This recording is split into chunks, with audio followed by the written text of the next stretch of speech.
Alright, so what you're going to do is you're going to get your product photo. Always make sure you make a duplicate of the one you want to edit. So in case you don't want to use it, or if you mess up, you can just throw it in the trash, go back to your original and start over.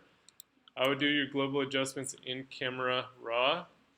And so with this one, we have, my product is a little crooked, so I'm going to use a straighten tool. And then I'm going to do some global adjustments in camera raw.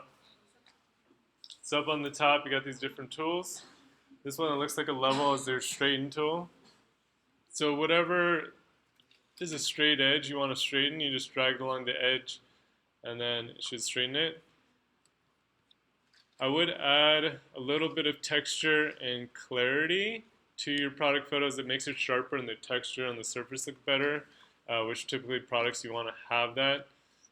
Depending on how you shot your photo, there's a white balance tool here. So depending on the colors, it may be add or took away depending on the color of your product. You can adjust that there. You can play with your exposure here. Some of you guys might have bright photos because you found silver and gold and it made it really bright. Some of you guys might have dark photos because you used diffusion and didn't change your exposure. So depending on how that, you could adjust the exposure. So once you do your global adjustments, you want to open this into Photoshop.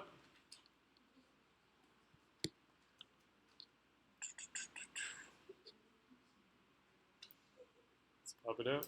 Okay. So once you're in Photoshop, there's a couple things you can do. First, I would crop your photo. So again, if you click on your photo, you can kind of see the spacing. Some of you guys shot really far back with like a ton of negative space. So I would recommend cropping in. So if you hold shift, it should keep the ratio. And then you just want to make sure you got even spacing, you got it pretty well centered.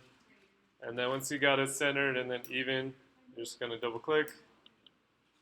And then commit your crop. So then what you want to do for removing dust and like scratches on your products, you want to copy your layers, so go layer duplicate. Hit OK. So the first tool you can use is the spot healing brush tool. Again, if you're not sure which tool is which, just hover over it. It has a little preview video now, which is helpful. So I'm just going to zoom in, Control plus to zoom in. This one's pretty clean. There's like some maybe tiny pieces of dust. So depending on the size of your dust, some will have more than others. You just click it on the area. So this one has some dust over here on the table and some scratches because this gets scratched up pretty easily. And so you're just going to go through and clean that stuff off. You can make the brush bigger or smaller using the brackets, or you can adjust the size up here for the spot healing brush. I'm just going to grab a couple spots here. So this is pretty clean. Some of you guys have products that were probably more beat up and like older and more scratched up. So just kind of go through and try it out. If it isn't guessing correctly, do a healing brush. So that the healing brush, you're basically telling Photoshop, I want you to select from the area I tell you. So if you alt click, and then you're basically saying I want you to heal, grab information from here, and then clean that.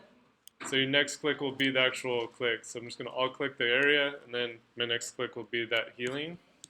If you want to do some blending, like maybe you got some like scratches or things you want to blend off, use the clone stamp tool. I'm going to put a 15% flow with the soft edge, so 0% hardness, so it blends. You guys, I'm doing a recording right now, so try to be quiet. I'm just going to alt click, and then I'm just going to basically, I can like clone over and kind of blend things, especially on this kind of table. I can kind of start smoothing things off, get rid of some of that dust. So that looks pretty good. Once you're done, just go layer flatten image. So now what I'm going to do is show you two ways of making your background pure white.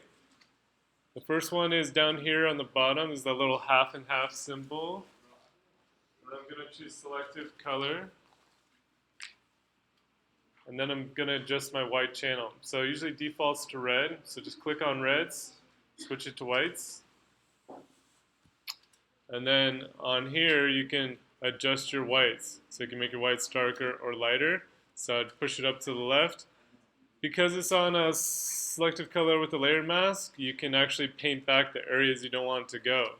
And so on the left, I'm just going to go to my paintbrush, switch it to black, and then I'm just going to paint the area on the product that I don't want it to change. I'm actually going to soften the edge here, so then it blends a little better. There we go. So I would spend more time, but you get the basic idea. So you can see in the layer mask how it's applying that to the area around, which is white. Whatever's black won't show. So you can paint off what's black with your brush. If you want to double the strength, just press Ctrl J and it'll copy the layer, and you can see it got even brighter. So if you want to see what it's doing, just turn these little eyes on and you can see how it's going. So that's pretty much like a pure white background. So I could flatten my layers and save that out. The other option is to do a selection of your product. So I'm just going to trash these here. So what I'm going to do is copy my product photo. And then on the layer below, I'm just going to click on the background layer, and I'm going to fill it in with white. So I'm going to go to Edit, Fill. I'm going to choose Content. It should be on foreground color, so you got to switch it to white. Okay, so this will look white. So then what I'm going to do is select the product, and then add a layer mask. So I'm just going to use my Quick Selection tool. So this guy up here, excuse me. I'm just going to select out the product. Oh, sorry, I'm on the wrong layer. Make sure you're on the product layer, and then select your product, and then just go around it. So the plus will keep adding. If you want to take off a part, if it guesses wrong, just press Alt, and I'll change it to a minus. It can subtract from the selection. Then once I add a layer mask, that little kind of Japanese flag looking thing, just click on that. It'll basically cut it out. So I've made it black around my selection, and then kept it white in the selection. You notice some of the edges are kind of rough, so if you want to refine those, go into Selected Mask up top, and then you want to make sure this Refine Edge brush tool is selected, and then you're just going to draw along the edges of your item that you're cutting out, and basically it helps Photoshop understand where the actual edge is of your product, and so it should make it a lot more smoother. If you want to do global refinements on the right, you can smooth the edge, just basically if there's any bumps. Jaggedy bumps, it helps smooth it. Feather is basically how soft of an edge. Contrast can make it a harder edge. Shift edge can basically move it in and out. So you can kind of see here, if I feather it, it's going to get kind of fuzzier. If I contrast it, it's going to get a harder edge. And then the shift edge, I can shift it in or out. So it actually looks pretty good right now, so I'm just going to hit OK. So that looks pretty good, it's cut out pretty well. So then I'm just going to go Layer, Flatten Image, and then save this out. So it's already a copy, so I'm just going to save and replace it. Make sure it's a JPEG, it's in the right folder, and you're saving with the correct quality. So I'm going to put my quality at 12 and hit OK.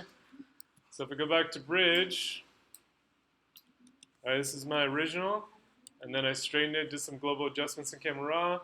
I cleaned up the background on the product, and then I made my background pure white. Cool.